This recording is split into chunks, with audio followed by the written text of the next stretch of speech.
और भाइयों बहनों, देश की सबसे बड़ी आबादी का राज्य उत्तर प्रदेश में हम 15 करोड़ लोगों को पिछले 3 वर्ष से लगातार फ्री में राशन की सुविधा उपलब्ध करवा रहे हैं। ये 15 करोड़ लोगों तक कोई जाएगा? उनको कोई बोलेगा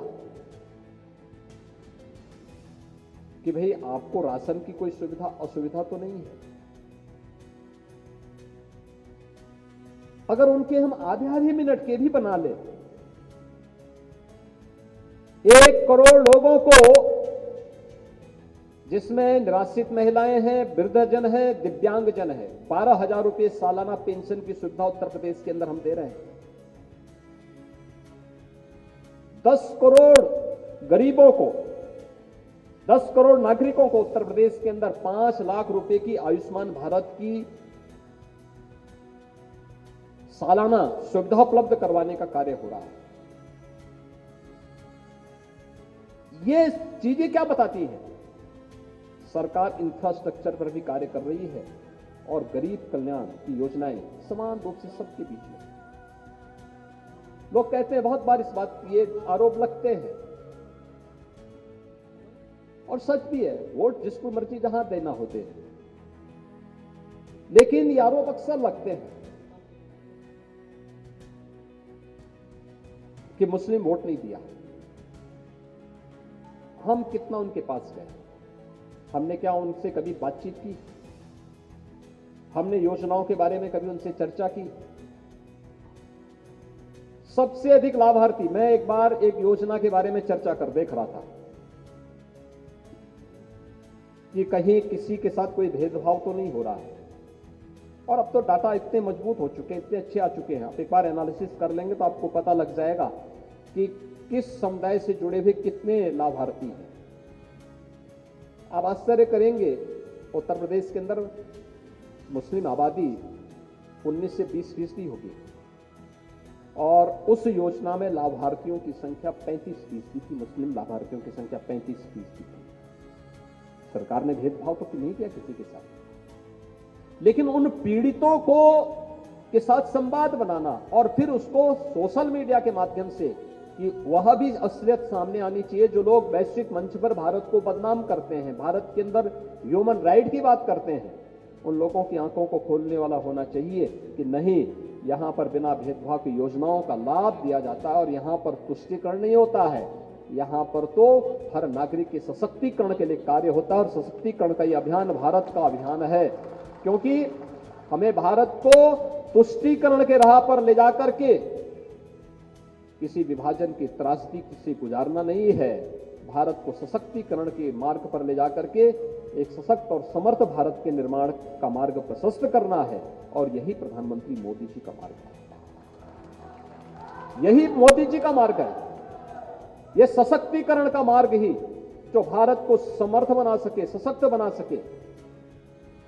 और इसीलिए यही कारण है, आज से 9 वर्ष पहले भारत के अंदर पूर्वोत्तर के राज्यों में नहीं घुस सकते थे। आज नागालैंड में भारतीय जनता पार्टी की समर्थक सरकार है, मेघालय में भारतीय जनता पार्टी की समर्थक सरकार है, अरुणाचल में भारतीय जनता पार्टी की सरकार है, मणिपुर में भारतीय जनता पार्टी की सरकार है, असम में भारतीय जनता पार्टी की सरकार है, त्रिपुरा में भारतीय जनता पार्टी की सरकार है।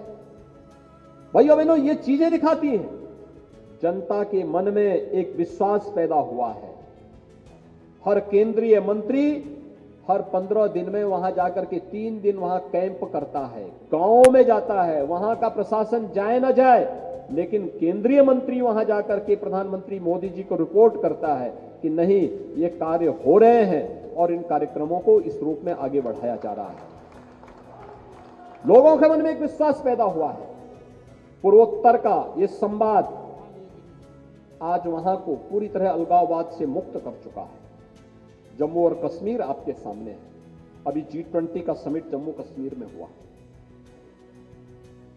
दुनिया के 20 देशों के प्रतिनिधि, 9 मित्र देशों के प्रतिनिधि और अन्य 7 देशों के लोगों ने भी उसमें भागीदारी की।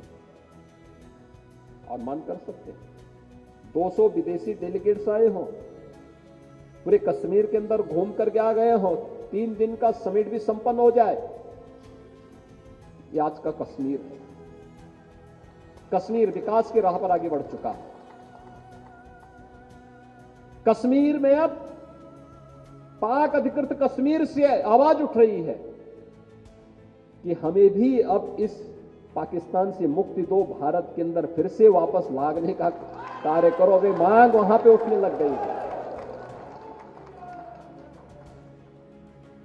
आपने देखा होगा पाकिस्तान के अंदर की क्या स्थिति है। 5 किलो गेहूं के लिए छीना झपटी हो रही है। यानी दुनिया को आतंकवाद की भट्टी में झोंकने वाला आज एक एक रोटी के लिए तरस रहा है। और भारत समृद्धि की एक नई नई राह चढ़ रहा है। भारत का सबसे जो उपजाऊ लैंड था वो अब पाकिस्तान की ओर गया, लेकिन वो संभाल नहीं पाया। उसको अपने आप में विश्वास नहीं था। परिणाम क्या है?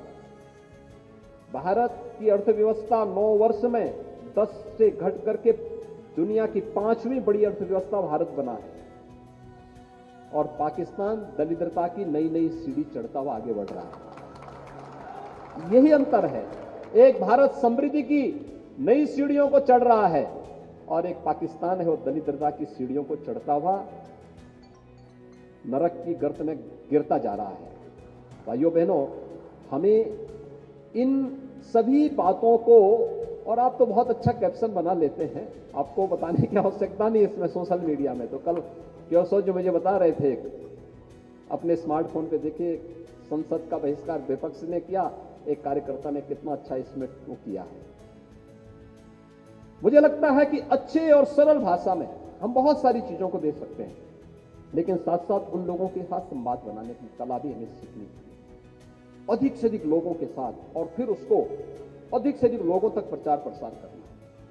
हर व्यक्ति के मन में एक विश्वास, अगर 54 लाख लोगों को आवास मिले हैं, जो बचे खुचे होंगे आने वाले समय में उनको भी मिलेगा, कोई संदेह नहीं होना चाहिए। और हमने तो दिया। शेख सूची जब बनी थी जिसके अनुसार ये आवास मिल रहे थे ग्रामीण क्षेत्र में, तब न केंद्र में भारतीय जनता पार्टी की सरकार थी, न प्रदेश में हमारी सरकार थी, भाजपा की सरकार थी। प्रदेश में तब सपा और बसपा की सरकारें थीं और केंद्र में कांग्रेस की सरकार थी।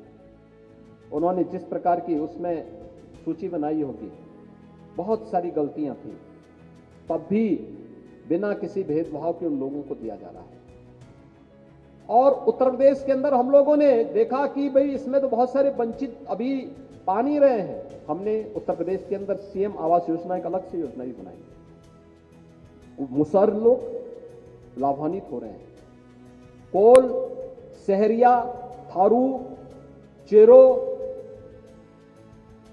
इन सभी जातियों को उसके साथ जोड़ा गया है। बनटांगिया, ये सभी लोगों को 100% सिचुएशन की तरफ हम लोग लेकर के गए। सभी प्रकार की योजनाओं का लाभ दिया जा रहा है। उन लोगों से संवाद कौन करेगा?